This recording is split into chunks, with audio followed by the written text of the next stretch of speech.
religion. Others disagree and point to the primitive treatment in Muslim countries of women and other minorities. So let's discuss this now. We're joined now by Reza Aslan, a scholar of religions, talking about how women are circumcision for women, not respecting the rights of women, not respecting the rights of gay people.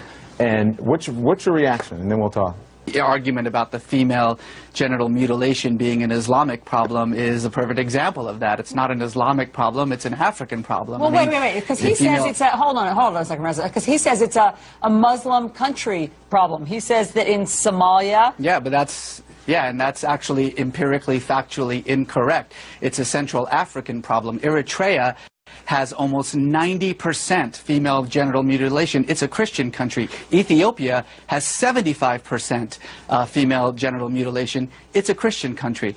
Nowhere else in the Muslim majority states is female genital mutilation an issue. Reza, be honest though, for the most part, it is not a free and open society for women in those states. Well, it's not in Iran, it's not in Saudi Arabia, it certainly is in Indonesia and Malaysia, it certainly is in Bangladesh, it certainly is in Turkey.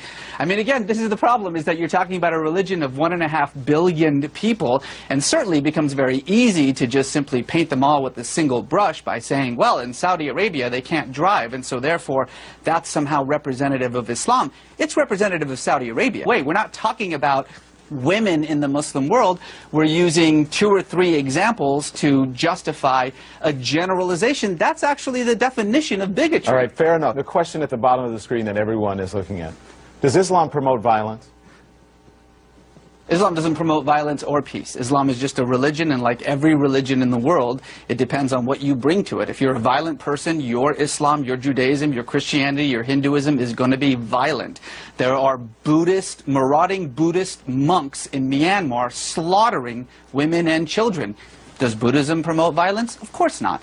People are violent or peaceful, and that depends on their politics, their social world, the way that they see their communities, the way they see themselves. Stoning and mutilation and those barbaric practices should be condemned and criticized by everyone. But to say Muslim countries as though Pakistan and Turkey are the same, as though Indonesia and Saudi Arabia are the same, as though somehow what is happening in the most extreme forms of these repressive countries, these autocratic countries, is representative of what's happening in every other Muslim country, is frankly, and I use this word seriously, stupid. So let's stop doing that.